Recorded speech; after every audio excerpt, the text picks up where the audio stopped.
Shopping mall থেকে বাড়ি এসে কিছুক্ষণ বিছানার উপরে চুপ করে বসে থাকলো অমৃতা। ভেতরটা যেন তার জ্বলে পুড়ে শেষ হয়ে যাচ্ছে। চোখ দিয়ে দরদর করে জল বেরিয়ে আসছে। আজ অনেক দিন পরে কিছুতেই নিজেকে সামলাতে পারছে না সে। আজ সন্ধ্যাবেলায় সে বাজারে গিয়েছিল সংসারে কিছু প্রয়োজনীয় জিনিস কিনতে। সেখানেই হঠাৎ অনুব্রতকে দেখে অমৃতা, সঙ্গে সেই মেয়েটি, জিন্স টপ পরা, ফর্সা, লম্বা, হয়তো একদম অনুব্রতর মনের মতো। ভীষণ হেসে কথা বলতে বলতে অনুব্রতর হাতটা ধরে ঘোরাঘুরি করতে করতে সোনার দোকানে ঢুকল। মেয়েটির চোখে মুখে লেগে আছে সুখের রেশ, যেন স্বামী স্ত্রী ওরা। অবশ্য সে শুনেছে অনুব্রত আর মেয়েটা কি যেন নাম, ঋতু, একই সাথে থাকে ওরা বিগত কয়েক মাস ধরে। কিছুক্ষণ চুরি করে নিজের বরকেই দেখল অমৃতা। সবই জানে সে, সহ্য করতে করতে তার চোখের জল আর বের হয় না। তবুও আজ সরাসরি দুজনকে একসাথে এইভাবে দেখে কষ্টের থেকেও নিজেকে ভীষণ অপমানিত লাগলো তার। নিজেকে যেন কিছুতেই সামলাতে পারছে না অমৃতা। তাদের সেই ক্লাস 10 থেকে প্রেম, সেসব কথা কি করে এভাবে ভুলে যেতে পারে অনুব্রত? তাদের এই সম্পর্কটা কি এতটাই ঠুনকো? এতদিন শুধু এটাই ভেবেছে অমৃতা, কিন্তু কোনো কুল কিনারা পায়নি সে। অমৃতা যখন ক্লাস 9-এ পড়তো তখন থেকে তাকে বাড়িতে পড়াতে যেত অনুব্রত। পড়াতে গিয়েই প্রেমে পড়ে দুজনে। 3 বছর প্রেম করার পরে অনুব্রত স্কুলের চাকরি পায়। দুজনকে দুই বাড়ির লোক অপছন্দ করেনি। অনুব্রত যেমন পড়াশোনায় ভালো, ভদ্র ছেলে, তেমনি অমৃতাও সুশ্রী, পড়াশোনার সাথে সাথে গৃহকর্মে নিপুণা। তাই দুই বাড়ির সহমতেই বিয়ে হয়েছিল তাদের। তখন সবে উচ্চ মাধ্যমিক পাশ করেছে অমৃতা। বিয়ের তাড়া ছিল অনুব্রতর বাড়ি থেকেই বেশি, কারণ অনুব্রত বাড়ির একমাত্র ছেলে। তার মায়ের শরীর বরাবরই খারাপ। এক ধরনের বাতের জন্য বেশি হাঁটাচলা করতে পারেন না তিনি। তাই সংসার সামলানোর জন্য বিয়েটা তাড়াতাড়ি করার দরকারও ছিল অনুব্রতর। আর সত্যি, বিয়ের পর ওইটুকু বয়সে অমৃতা পাকা গিন্নির মতো সব দিক খেয়াল রেখে শ্বশুর শাশুড়ির সেবা যত্ন করে স্বামীর সংসার সামলেছিল নিপুণ হাতে। ঝগড়াঝাটি যে হতো না তা নয়, আবার মিলও হয়ে যেত, যেমন সব সংসারে হয়। তবুও মাঝে মাঝে অমৃতা রাগ করে অন্য ঘরে শুতে গেলে অনুব্রত এসে ঠিক তাকে মানিয়ে নিয়ে বলতো, যতই ঝগড়া করো বিছানা আলাদা করো না। এই যে রাতে ঘুমের মধ্যে রাগে অভিমানে পরস্পরকে ভুল করে ছুঁয়ে ফেলা, গায়ের উপরে সরে যাওয়া চাদর টেনে দেওয়া, এর মধ্যেই এক ভালোবাসা লুকিয়ে থাকে, যেটা হারাতে দিতে নেই কখনো। অমৃতা তখন আর রাগ করে থাকতে পারত না অনুব্রতর উপর। অবশ্য সব সম্ভব হয়েছিল ভালোবাসাটা ছিল বলেই হয়তো। এরপর কয়েক বছরের মধ্যে অমৃতার কোল জুড়ে এলো তাদের মেয়ে। আর সেই বছরই অনুব্রতও কলেজের প্রফেসর পদে জয়েন করল। সেদিন স্বামীর উন্নতিতে আনন্দে ভেসে গিয়েছিল অমৃতা। বেশ গর্বও হয়েছিল তার। তখনও সে ভাবেনি চাকরির পদোন্নতির সাথে সাথে অনুব্রতর রুচি আর ভালোবাসার সাথে সাথে মনও পরিবর্তন হতে শুরু করবে। ধীরে ধীরে সেই সব দিনগুলোতে অনুব্রতর ভালোবাসায় ভেসে থাকা মুহূর্তগুলো আবছা হচ্ছিল যেন। সংসার আর ছোট বাচ্চা মানুষ করার চাপে অমৃতা যখন নিজের দিকে তাকাবার সময় পায়নি, তখনই প্রতিনিয়ত অমৃতার রূপের আর রুচির অনেক ঘাটতি ধরা পড়তে থাকলো অনুব্রতর চোখে। স্ত্রীদের একটা সিক্স সেন্স কাজ করে মনে হয় সব সময়। তার প্রতি স্বামীর সামান্যতম অবহেলাও স্ত্রীর চোখে ধরা পড়ে। বুকের ভেতরে অনুভব হয় ভীষণ কিছু একটা হারিয়ে যাওয়ার। অমৃতারও তাই হচ্ছিল। যখন রান্না করতে থাকা অমৃতার ঘেমে যাওয়া মুখ দেখে অনুব্রত নাক কুঁচকে বলেছিল, কেমন অগোছালোভাবে থাকো সবসময় বাড়িতে, একটু ফিটফাট হয়ে থাকতে পারো না? তখন অমৃতা অবাক হলেও তার সিক্স সেন্স বলছিল, আগেও তো এইভাবেই ওর সামনে গিয়েছিলাম, কই কখনো তো এমনভাবে নাক কুঁচকায়নি। এখন কি তাহলে ভালো সেজে গুজে না থাকলে তার বরের মন পাওয়া যাবে না? তাহলে কি মন অন্য কোনো দিকে? আশঙ্কায় বুকের ভেতরটা কেমন করে উঠেছিল যেন অমৃতার। তবুও কয়েকদিন অনুব্রতর বাড়ি ফেরার সময় একটু সেজে গুজে সামনে যেত সে, কিন্তু কই একদিনও তো তার দিকে তাকিয়ে দেখলো না ভালো করে। কই বলল না তো যে আজ তোমাকে বেশ ভালো লাগছে। অনুব্রতর চোখে সেই আগেকার মাদকতা তো আর কোনো দিনও দেখতে পায়নি অমৃতা। তার উপর সেদিন রাতে যখন অনেক দিন পরে তার কাছে এসে কিছুক্ষণ পরে বলেছিল, নিজের চেহারাটা কি করেছো দেখেছ, পুরো গোল আলু হচ্ছ তো দিন দিন। সেদিনও নিজেকে বড্ড অপমানিত লাগছিল তার বরেরই সংসারে সেই দিন রাত মেয়ের সুবিধা অসুবিধা দেখতে গিয়ে, অসুস্থ বিছানাসজ্জার শাশুড়ির সেবা করতে গিয়ে, বয়স্ক অবসরপ্রাপ্ত শ্বশুরের ডায়াবেটিস আর হাই প্রেশারের ওষুধ দেবার কথা টাইম টু টাইম মনে রাখতে গিয়ে নিজের জন্য, নিজের শরীরের জন্য সময় দিতে, যত্ন নিতেই ভুলে গেছিল সে। এত বছর ধরে প্রয়োজনও তো হয়নি সেসবের। আসলে সে কখনো ভাবেনি বরের সামনে নিজেকে সাজিয়ে গুছিয়ে পরিবেশন করতে হবে কোনো দিনও। আজ যদি তার ঘামে ভেজা মুখ থাকে, সে তো তাদের সংসারেরই জন্য। আজ যদি সে অগোছালো থেকে নিজেকে সাজাবার সময় না পায়, সে তো তাদের সংসারকে সাজাবার জন্যই। তাই অমৃতা এতদিন ভেবেছিল, সে যেমনই হোক, সে যে অনুব্রতর প্রাণের দোসর, তার সামনে সে যেমন তেমনই সুন্দর। কিন্তু কিছুদিনের মধ্যেই অমৃতা বুঝেছিল তার এই ধারণা ভীষণভাবে ভুল। তার প্রতিদ্বন্দ্বী কেউ এসেছে অনুব্রতর জীবনে। তার সেই প্রতিদ্বন্দ্বিতায় সে হেরে যাচ্ছে ক্রমাগত। এ যে নিজের কি তীব্র অপমান। অনুব্রতর ঘন ঘন ফোন আসাটা কিছু ভুল নয়, কিন্তু ফোন এলেই চোরা চাউনি দিয়ে পাশের রুমে গিয়ে ফিসফিসিয়ে কথা বলাটাই ভুল। তাছাড়া অনেক রাতেও মেসেজ আসা, ফোন আসা, অমৃতা সব বুঝতে পারছিল, কিন্তু দিন রাত চিন্তা করে বুঝতে পারছিল না তার ভুলটা ঠিক কোথায় হয়েছিল। সে তো নিপুণভাবে তার স্ত্রীর দায়িত্ব, মায়ের দায়িত্ব, বৌমার দায়িত্ব সব পালন করেছে, কোথাও তো কোনো ফাঁক ছিল না। তাহলে যত দিন যাচ্ছিল অমৃতা বুঝেছিল মন এমন এক জিনিস যা শত কান্নাকাটি করলেও পাওয়া যায় না। যেটা পাওয়া যায় সেটা শুধুমাত্র দয়া। তাই কান্নাকাটি করে এত বছর পরে তার ভালোবাসার কাছে দয়া ভিক্ষে করতে তার আত্মমর্যাদায় লাগছিল। ধীরে ধীরে তাই নিজেকে তৈরি করছিল পরবর্তী পরিস্থিতির জন্য। তারপর সেদিন প্রায় মাসখানেক আগে অনুব্রত তাকে অনেক ইনিয়ে বিনিয়ে বলেছিল তার এই নতুন সম্পর্কের কথা। অনুব্রতর নাকি কিছু করার নেই, ওই হাঁটুর বয়সী ছাত্রী ঋতুকে সে ভালোবেসে ফেলেছে। তারা দুজন দুজনকে ভালোবাসে, বিয়ে করতে চায়। ঋতুকে ছাড়া এক মুহূর্ত থাকা সম্ভব নয় তার পক্ষে। তার মানে তাকে ছাড়া থাকতে পারবে সেটাই বোঝাচ্ছিল অনুব্রত। অমৃতার কাছে ডিভোর্স চেয়েছিল।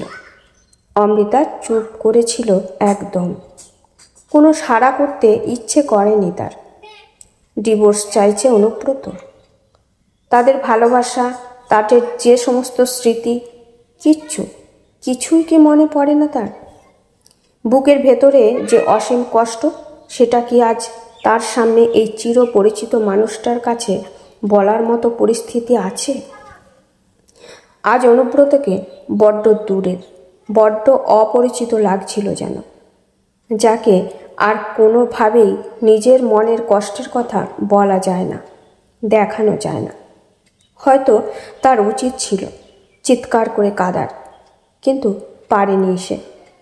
ভালোবাসা হারানোর থেকে নিজেকে অপমানিত লেগেছিল তার বেশি।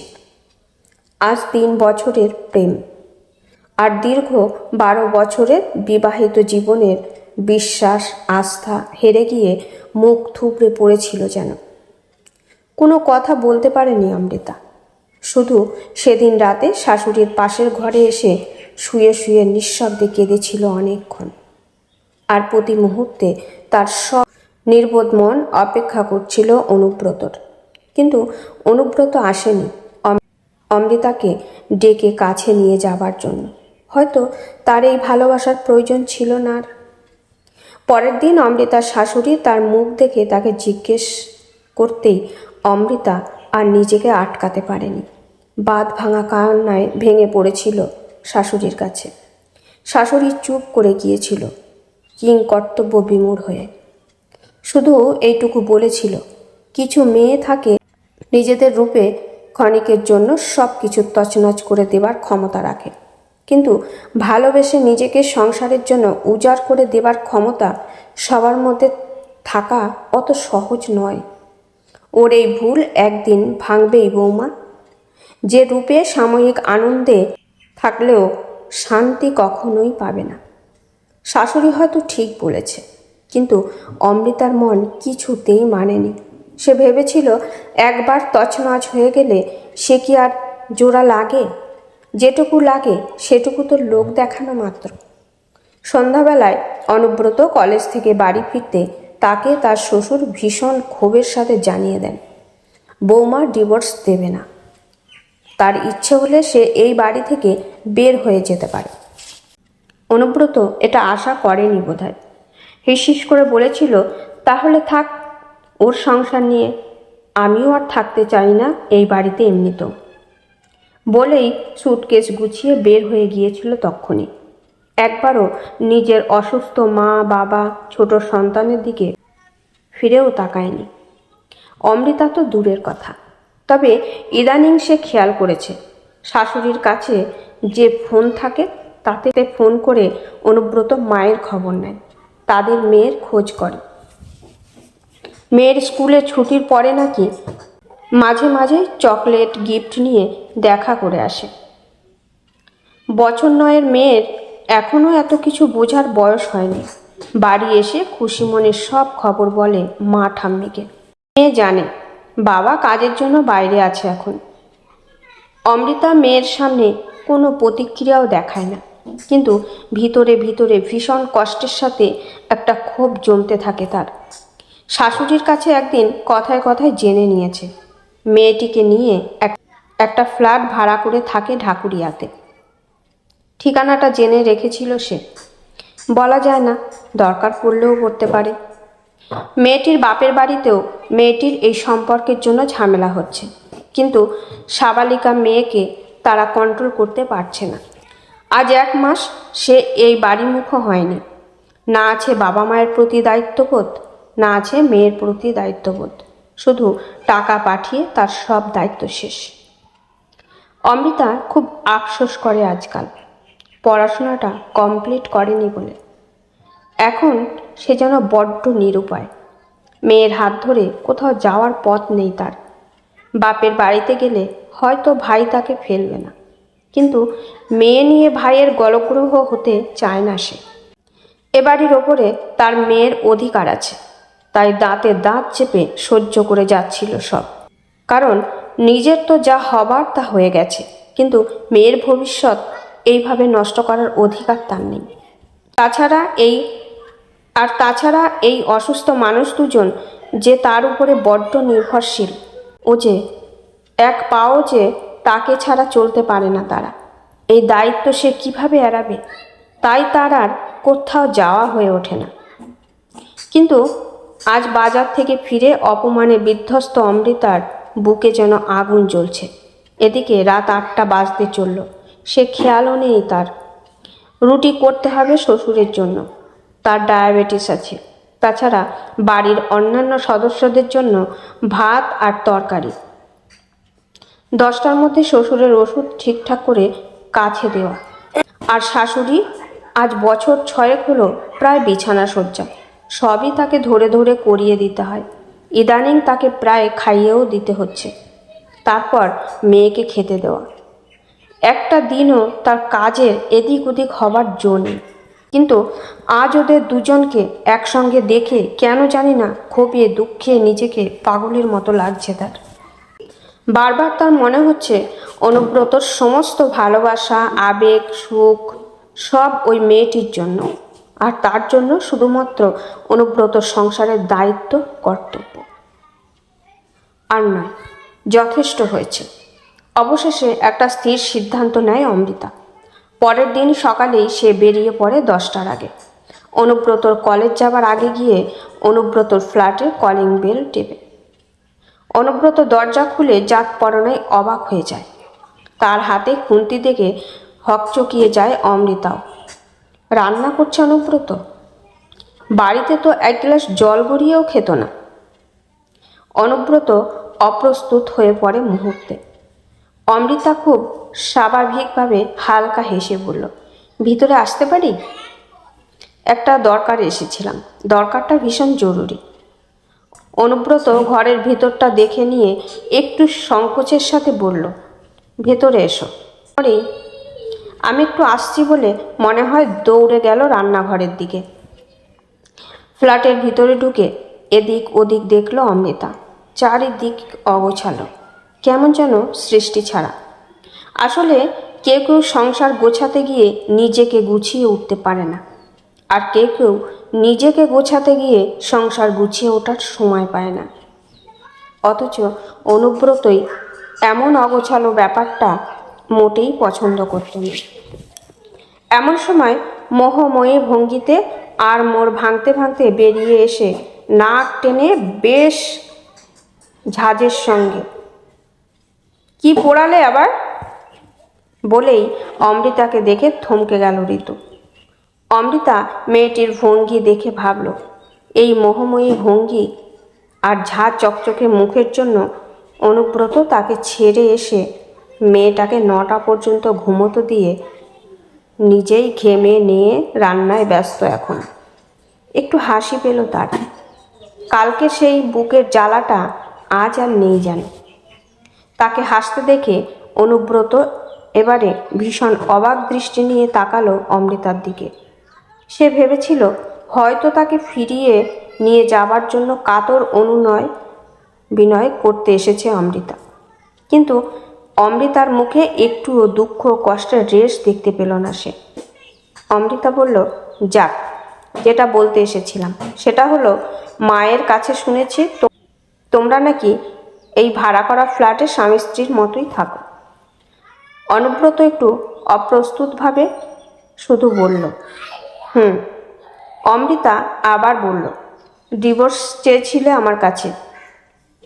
প্রথমে রাজি হইনি, কিন্তু এখন ভাবছি কি দরকার আমার।